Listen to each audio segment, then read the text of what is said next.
Alors aujourd'hui, on plonge au cœur d'un des conflits majeurs du roman La Grève.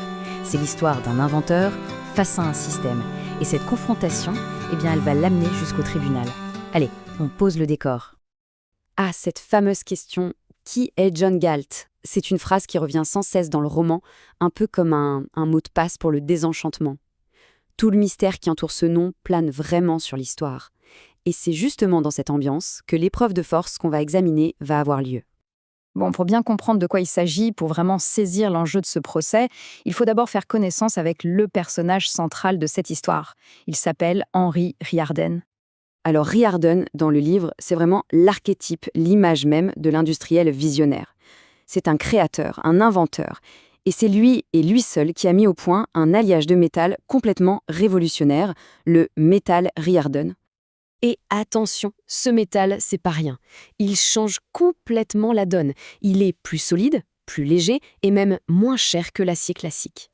Mais ce qui est vraiment important dans le roman, au-delà de l'aspect technique, c'est que ce métal, c'est le fruit de son travail, une pure réussite individuelle. Forcément, un tel succès, ça ne passe pas inaperçu. Ça attire l'œil des autorités et c'est là que les choses se compliquent. On en arrive à l'obstacle numéro 1 pour Riordan, une toute nouvelle loi. Cette loi, on l'appelle la loi sur la juste part. Alors, en quoi ça consiste? Eh bien, le principe est assez simple en fait. Le gouvernement peut forcer un producteur à vendre ses produits à des acheteurs spécifiques, ceux qu'il juge prioritaires pour l'intérêt public. Et peu importe si le producteur est d'accord ou pas. Et là, ce tableau, il résume tout parfaitement. On a vraiment deux mondes qui s'affrontent. D'un côté, la logique de Riordan. Il veut vendre à ses meilleurs partenaires, tout simplement. C'est le principe du premier arrivé, premier servi. De l'autre côté, la loi. Et là, c'est le gouvernement qui décide. Les projets jugés essentiels passent en premier et les autres clients, ils attendront. C'est vraiment la collision frontale de deux visions de l'économie. Avec une divergence pareille, c'était inévitable. La confrontation devait arriver.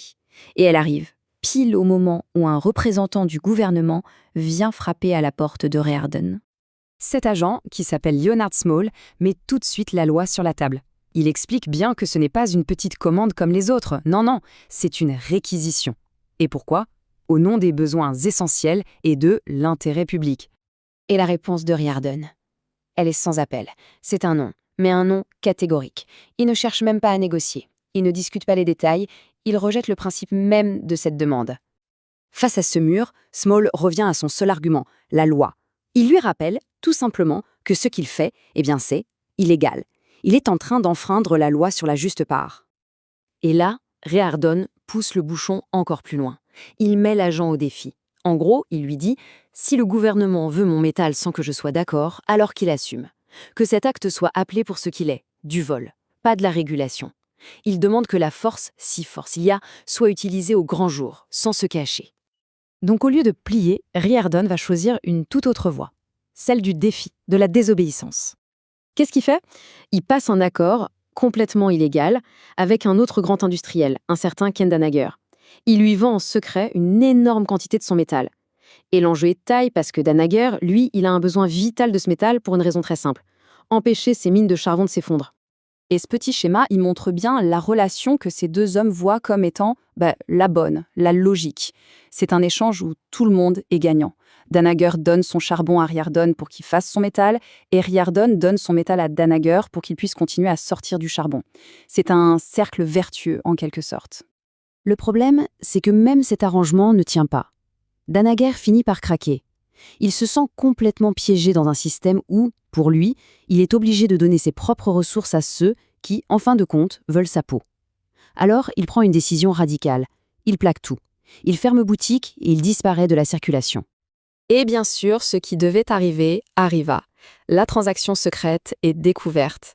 Et là, pour les autorités, c'est du pain béni. Elles ont une preuve en béton d'une infraction à la loi. C'est ce qui va déclencher l'inculpation de Henry Riordan. Et on y est. Le moment clé. Le procès. Sauf que la manière dont Riordan va se défendre, personne ne s'y attend. Dès les premiers mots, on comprend tout de suite sa stratégie. Il ne va pas se défendre sur les faits. Pas du tout. Il attaque directement la légitimité du tribunal. Pour lui, c'est simple. Ce qu'il a fait n'est pas un crime, donc ce tribunal n'a tout simplement pas le droit de le juger. Point. Ensuite, il sort son argument choc sous forme d'analogie. Il dit, en substance, la justification de la loi, c'est le besoin. Mais la justification d'un cambrioleur, c'est aussi le besoin. La seule différence pour lui, c'est que le gouvernement, lui, met un vernis de légalité sur ce qui reste un vol.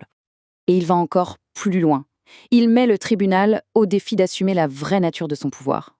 Son message, c'est « Si votre autorité repose sur la force brute, alors montrez-le. Arrêtez de vous cacher derrière des procédures et sortez les fusils. » Et pour finir, il abat sa dernière carte, le fond de sa pensée, sa philosophie. Il le dit très clairement, le bien des autres ou le bien public ne sont pas des raisons valables pour qu'il sacrifie ce qui lui appartient, son travail, sa propre existence. Il refuse, en bloc, l'idée même que l'individu doive se sacrifier pour le groupe. Ce procès tel qu'il est raconté dans le roman se termine comme ça, en laissant une énorme question en suspens. Une question qui est vraiment au cœur de tout le livre. Et c'est sur cette question qu'on va se quitter. À partir de quel moment est-ce que le bien public devient en fait un vol privé ?